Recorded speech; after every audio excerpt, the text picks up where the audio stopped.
Tema khotbah hari ini adalah Tuhan itu seolah memberitahu saya bahwa Tuhan ingin menyampaikan pertolongannya itu tidak pernah terlambat di dalam setiap kehidupan kita. Yang membuat seolah-olah semuanya itu tampak tidak seperti yang kita inginkan, itu setan tuh berusaha merusak segala sesuatunya. Bahkan ketika kita menjadi orang-orang yang diberkati Tuhan sekalipun, masih ada pencobaan. Pencobaan itu bisa kedatangan orang-orang yang memang dipakai setan untuk membiaskan berkat Tuhan. Membiaskan berkat Tuhan itu seperti apa? Ketika kita bersandar kepada Tuhan, ketika orang baik benar-benar bertemu dengan waktunya Tuhan tuh, berkat Tuhan tuh melimpah besar. Tapi karena adanya orang-orang yang setan pakai untuk hadir dalam kehidupan kita itu mengoyakkan berkat yang Tuhan taruh di dalam hidup kita. Setan itu bisa berupa apa saja. Setan itu bisa berupa apa saja. Dia datang untuk mencuri berkat dari orang-orang pilihan Tuhan. Sebenarnya orang-orang pilihan Tuhan ini sudah diberkati dengan sedemikian rupa, tapi karena kuasa-kuasa jahat membuat berkat itu tercuri dari diri kita. Dan setan memang mengendaki kita hidup tidak dalam berkatnya Tuhan. Seperti apa itu maksudnya? Ada saat dimana kita diberkati Tuhan, tapi karena kita pernah dicuri sampai habis lenyap, karena setan yang mencuri berkat itu dari Tuhan, sehingga kita akan berpikir bahwa aku ini adalah orang-orang yang tersakiti, orang-orang yang sangat tidak beruntung, orang-orang yang memang terlahir seperti ini. Sebenarnya itu adalah keinginan setan untuk menggagalkan berkat Tuhan ada di dalam kehidupan kita. Sebenarnya Tuhan memilih orang terbaik untuk diberikan berkat, itu banyak banget berkat yang diberikan Tuhan. Tapi karena kita pernah diberikan berkat yang berlimpah lalu dicuri orang begitu saja, sehingga pikiran kita terletak pada kekurangan terus-menerus. Dan itulah yang terjadi, apa yang kita pikirkan itu yang menjadi kenyataan dalam hidup kita. Padahal Tuhan itu sudah memberi kita banyak banget kehidupan yang begitu baik. Tapi karena hanya satu hal, kita akhirnya terperangkap bahwa kita adalah orang-orang yang tidak Tuhan berkati. Maka itu yang akan menjadi kegundahan hati Tuhan ya. Ketika kita mengetahui bahwa segala sesuatu tidak sedang berjalan baik, maka kita akan mengamini itu saja. Padahal sebenarnya Tuhan itu ingin kita menjadi orang-orang pilihannya, orang-orang yang diberkati, orang-orang yang diberi kesembuhan dengan luar biasa. Sebenarnya Tuhan hanya mau kita itu menjadi orang yang diberkati, mau menjadi orang yang disembuhkan, apapun yang kita kerjakan Tuhan ingin berhasil. Tapi karena di luar sana ada banyak iblis yang mencuri berkat kita. Kenapa iblis datang pada orang-orang yang diberkati? Untuk mengacaukan pikiran kita, untuk meniadakan berkat di tangan kita, untuk mencuri berkat kita menjadi miliknya. Kenapa hal itu bisa terjadi? Satu, karena kita mengundang celah bagi dosa. Celah bagi dosa itu apa? Celah bagi dosa adalah ketika engkau menipu pasanganmu, ketika engkau tidak berbuat baik kepada pasanganmu, itu adalah celah bagi dosa. Engkau lebih mengutamakan orang lain, engkau tidak fokus kepada keluargamu. Itu adalah celah bagi dosa sehingga berkat itu dicuri oleh iblis. Bagaimana kita untuk mengembalikan berkat itu? Caranya fokus kita kepada Tuhan untuk menutup semua celah bagi iblis untuk masuk ke dalam diri kita. Iblis akan menginterogasi kita. Iblis akan mempengaruhi pikiran kita dengan kesuraman-kesuraman yang akan terjadi di masa depan. Ketidakmampuan kita, ketidakbisaan kita, itu dibuat iblis mengkorek-korek sesuatu yang tidak Tuhan perkenankan hadir dalam diri kita, karena sebenarnya Tuhan sudah menebus dosa kita. Tapi iblis itu seolah mengkorek-korek segala sesuatu yang tidak kita inginkan, yang tidak kita harapkan, dosa-dosa yang pernah kita lakukan. Meskipun setelah kita menerima Tuhan Yesus sebagai juru selamat dalam hidup kita dan kita tahu bahwa upah dari dosa itu maut, ketika Tuhan menebus dosa kita, apakah kita boleh melakukan dosa lagi? Sebenarnya tidak boleh. Akan ada sesuatu yang mengikuti, akan ada tuntutan yang mengikuti di belakangnya. Meskipun kita orang-orang kudus, ketika kita melakukan dosa, ketika kita memberi celah bagi iblis untuk masuk di dalam diri kita, itu artinya kita harus siap menerima konsekuensinya. Bahwa apa yang Tuhan berikan, berkat apa saja, itu bisa menghilang dari diri kita. Ketika kita diberkati, kita menjadi orang yang sombong contohnya, atau kita menjadi orang-orang yang tidak menghiraukan orang lain, tidak punya empati, merasa kita itu bisa mengandalkan diri sendiri, seolah tidak memahami bahwa sepenuhnya berkat kita, keberuntungan kita itu bukan dari diri kita, tapi Tuhan yang memberikan ke dalam hidup kita. Seolah-olah kita itu semakin meneguhkan diri sendiri kalau kita mendapatkan segala sesuatu, apapun itu, kita merasa kita punya peran serta, padahal kita nggak punya peran serta apa-apa di dalam diri kita. Itu semua karena Tuhan yang memang punya belas kasih ke dalam diri kita. Maka ketika engkau diberkati, jangan menaruh celah kepada iblis. Kamu jangan membiarkan setan mencuri berkatmu. Kamu jangan biarkan amarah memancing kehidupanmu. Kamu jangan biarkan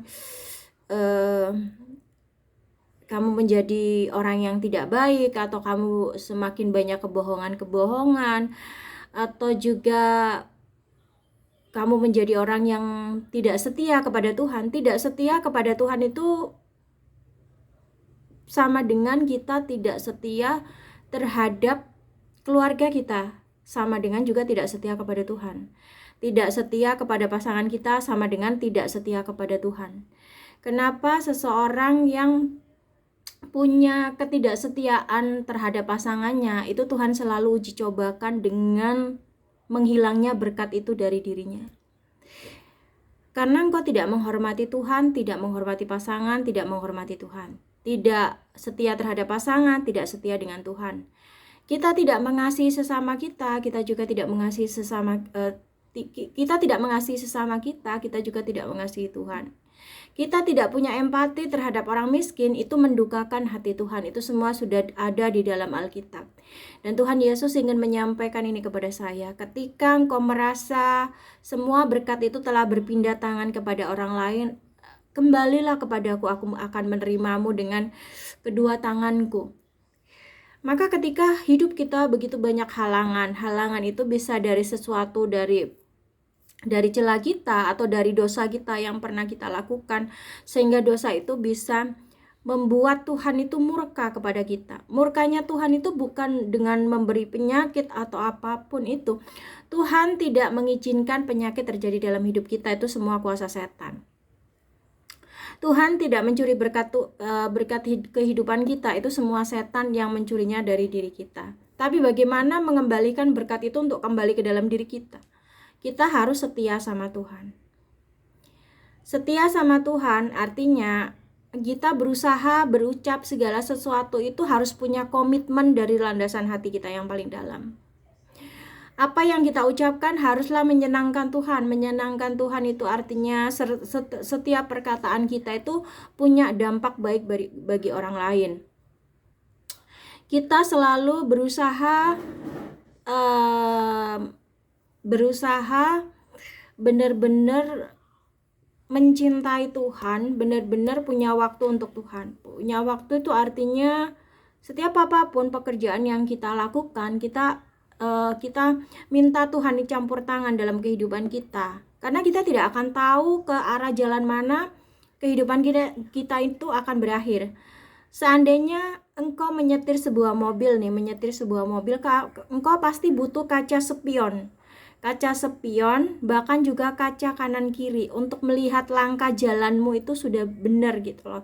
Dan juga engkau harus memakai dua mata ini melihat lurus ke depan, bukan menoleh ke belakang.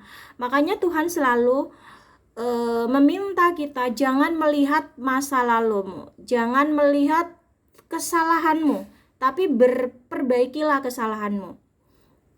Karena kita punya dua mata yang harus kita pakai lurus melihat ke depan. Karena Tuhan itu ada di lokasi-lokasi yang kita lihat dengan mata kita. Tuhan tidak ada di belakang kita. Makanya itu Tuhan tidak menyuruh kita menoleh ke belakang. Menoleh ke belakang sama dengan kemunduran kita. Ketika engkau dulu diberkati, lalu engkau berkata, untuk apa aku fokus ke depan? Aku sudah kehilangan semuanya. Aku sudah kehilangan apapun juga. Ketika engkau menoleh kepada masa lalu, itulah yang akan Tuhan berikan dalam hidupmu. Engkau tidak akan bisa menjadi orang yang diberkati lagi. Jadi ketika engkau ingin mengubah kesedihanmu menjadi berkat, adalah fokus kita harus kembali kepada Tuhan. Karena hanya Tuhan yang mampu menyelamatkan, hanya Tuhan yang mampu memberikan hati damai sejahtera di dalam hidup kita.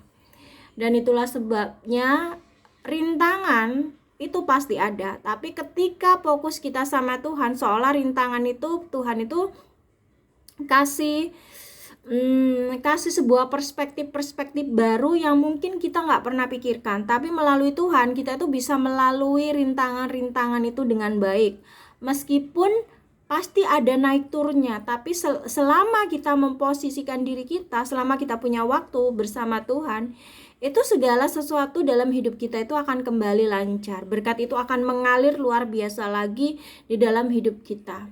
Fokus kita hanya pada Tuhan, karena Tuhan yang mampu mengubah kutuk menjadi berkat. Hanya Tuhan yang mampu mengubah segala situasi di masa lalu menjadi sebuah kebaikan di masa kini. Nah, itulah kenapa fokus kita harus arahkan kepada Tuhan. Seolah-olah ini sebenarnya saya udah mau menyampaikan tadi, tapi karena berhubung ada banyak hal sehingga saya menunda untuk menyampaikan khotbah ini. Karena Tuhan terus mendorong saya untuk menyampaikan ini, bahwa Tuhan itu menyayangi kita semua. Kita mungkin pernah jatuh, tapi Tuhan akan memaafkan kita. Ketika kita kembali kepada Dia, Dia akan melimpahkan berkatnya lagi dalam hidup kita. Kita tidak usah memusingkan di masa lalu.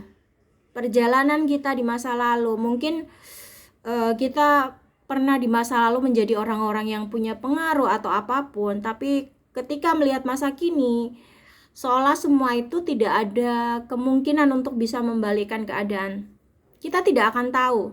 Ketika fokus kita terarah kepada Tuhan, segala situasi bisa dibalikkan, bahkan penyakit yang tadinya kata dokter tidak bisa disembuhkan.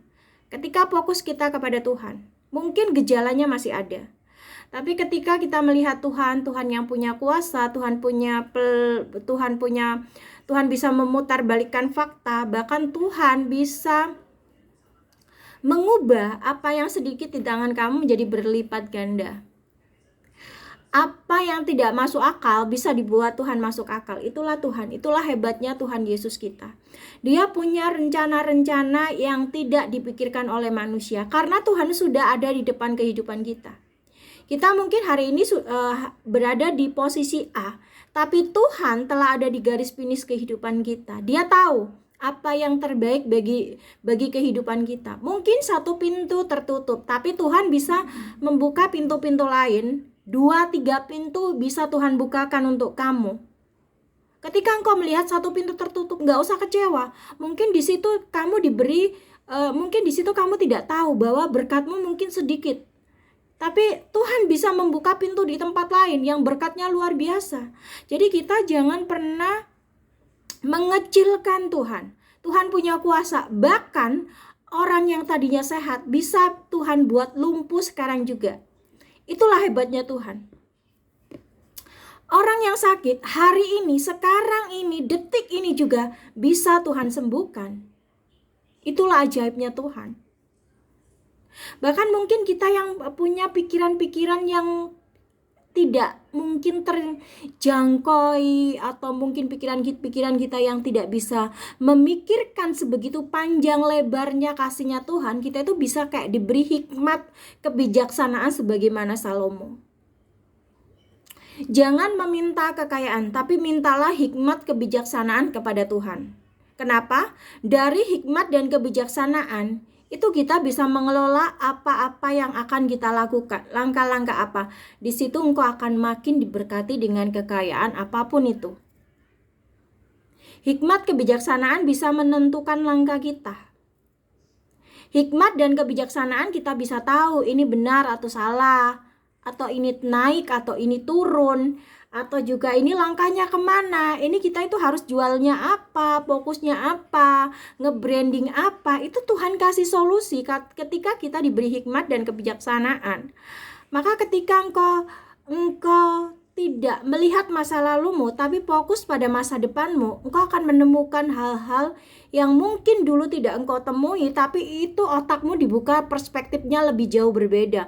Mungkin kalau dulu engkau mudah menjadi orang yang dibohongi, engkau mungkin menjadi orang yang mudah dibodohi atau dibohongi oleh siapapun, bahkan oleh pasanganmu. Tapi ketika kamu fokusnya ke Tuhan, itu kayak diberitahu semua. Bahkan sesuatu yang terselubung, sesuatu rahasia, sesuatu yang tersimpan rapat, itu bisa Tuhan singkapkan. Mungkin engkau pernah diperas oleh seseorang karena engkau mungkin melakukan kesalahan-kesalahan di masa lalu, sehingga engkau merasa ketika seseorang itu memeras engkau seolah harus memberikan hak dia hari itu juga.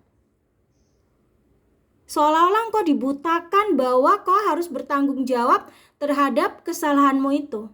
Padahal dia yang merencanakan, dia yang membuat titik klimaks dalam hidupmu. Titik klimaks itu apa? Seolah segala sesuatu yang dilakukan itu adalah kesalahanmu. Padahal dia yang merencanakan itu, dia yang menggenggam engkau di dalam tangannya. Tapi engkau tetap berfokus pada, ya itu salahku, aku harus bertanggung jawab, aku harus gini bla bla bla bla bla. Engkau tidak tahu, tapi ketika engkau bersama Tuhan, ketika engkau dibodohi seseorang, engkau tanya kepada Tuhan, benar nggak Tuhan ini apa yang orang ini kesampaikan ke aku? Apa benar si ini begini? Tuhan akan kasih tahu.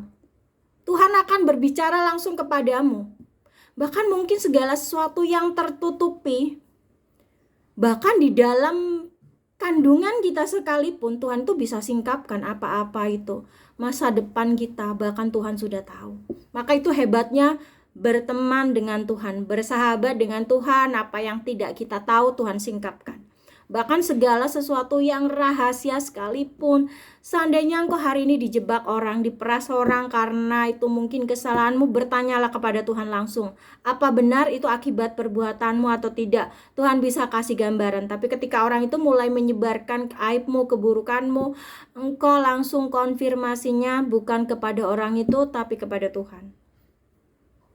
Tuhan yang bisa mengendalikan baik buruk dalam kehidupan kita. Ketika engkau tahu semuanya itu adalah kebohongan, itu adalah sesuatu yang ditutup-tutupi untuk mengkaburkan fakta bahwa sebenarnya dia yang bersalah, bukan dirimu. Engkau sedang dipakai. Untuk apa? Untuk jalan memakmurkan kehidupan dia. Dosa yang dia lakukan dipakai untuk menghasilkan uang. Tapi apa gunanya kita membiarkan segala sesuatu yang buruk untuk mendukakan hati Tuhan? Kita harus kembali kepada kasih Tuhan. Kita harus punya waktu sama Tuhan, karena Tuhan yang bisa mengubahkan segala sesuatu. Karena benteng-benteng keselamatan ada di dalam tangan Tuhan, dan halangan-halangan itu bisa Tuhan buat mudah. Sesuatu yang mungkin tidak bisa kita sesuatu yang mungkin tidak sanggup kita ucapkan karena itu adalah fakta kebenaran, itu seolah Tuhan kayak membeberkan dar gitu loh. Seolah-olah kita mampu melemparkan semua kata itu. Kita tidak berhak menjadi hakim di dunia ini. Meskipun engkau diberitahu oleh Tuhan, bahwa ini loh, orang ini salahnya di sini, orang ini sudah mencelakai hidup kamu, orang ini sudah berbuat nggak benar sama hidup kamu, orang ini sudah menyelewengkan uang kamu, orang ini sudah selingkuh di belakang kamu, orang ini udah ngasih uang ke orang lain atau apa, engkau dibuat menderita seperti ini. Itu Tuhan kasih tahu semuanya. Percayalah, karena aku sudah mengalami hal-hal seperti itu. Ketika aku tidak tahu, aku akan bertanya kepada Tuhan langsung, karena Tuhan yang menunjukkan. Bagaimana cara Tuhan menunjukkan? Melalui dialog. Kita harus berdialog, kita harus punya waktu berdiam diri. Ketika kita di luar, ketika kita sendirian, atau ketika kita berjalan-jalan, kita ucapkan dalam bahasa roh dulu, masuk ke pokok doa. Itu Tuhan akan kasih tahu. Dengan begitu seperti kayak kita ngobrol sama seseorang gitu, sama sahabat lama yang benar-benar mengetahui siapa diri kita. Jadi ketika engkau masuk dalam hadirat Tuhan, enjoy aja. Lakukan apa yang terbaik menurut versi kamu, dan yakinlah bahwa segala sesuatu akan Tuhan bukakan satu persatu. Mungkin hari ini engkau boleh mengalami bangkrut. Itu mungkin Tuhan mau kasih tahu, engkau kalau terlampau tinggi hari ini engkau akan sombong hati. Tapi percayalah bahwa kebangkrutan ini adalah awal lompatan bagi Tuhan untuk memberi engkau level yang tertinggi. Tuhan ini sedang memurnikan engkau. Tuhan akan memberi engkau kedudukan yang lebih baik. Ketika seseorang dimurnikan Tuhan, bukan seseorang itu harus berada di lembah kekelaman selama-lamanya. Karena segala waktu di dunia ini ada masa kadaluarsanya. Seorang ibu pun harus butuh melahirkan bayinya, iya kan? Dan ketika kemarau, pasti pasti bumi ini perlu hujan. Nah, itulah saat-saatnya Tuhan, kalian harus tahu dulu.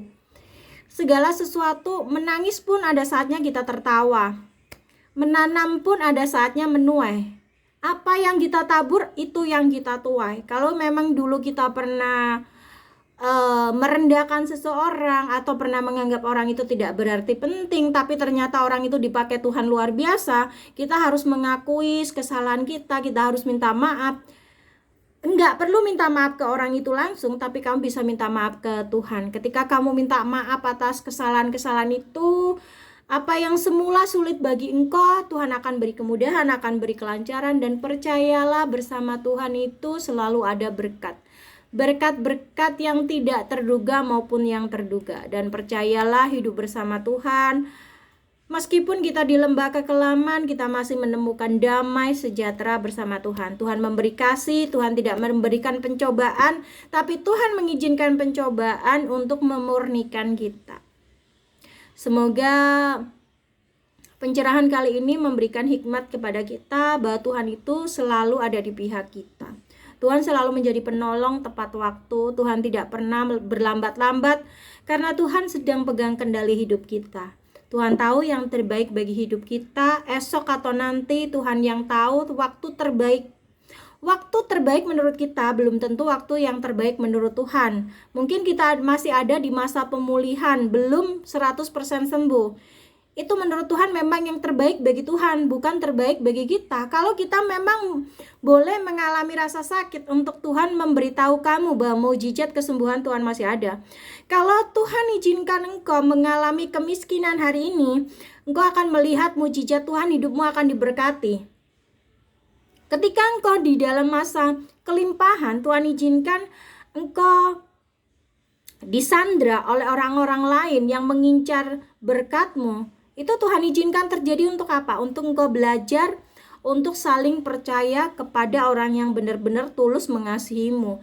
Jangan pernah kita membalas kebaikan dengan kejahatan.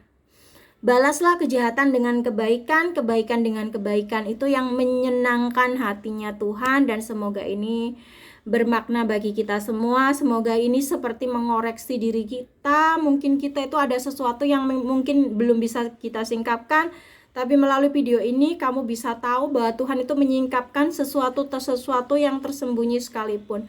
Dan percayalah, berkat ini akan diberikan kepada kalian semua melimpah ketika fokusmu kembali kepada Tuhan. Terima kasih. Dan bila kalian punya Pertanyaan kalian bisa tulis di kolom komentar, dan jangan lupa untuk like dan subscribe video ini. Semoga ini bisa menginspirasi kita dan juga membuka pengetahuan kita tentang bagaimana perspektif Tuhan terhadap hidup kita. God bless you. Thank you.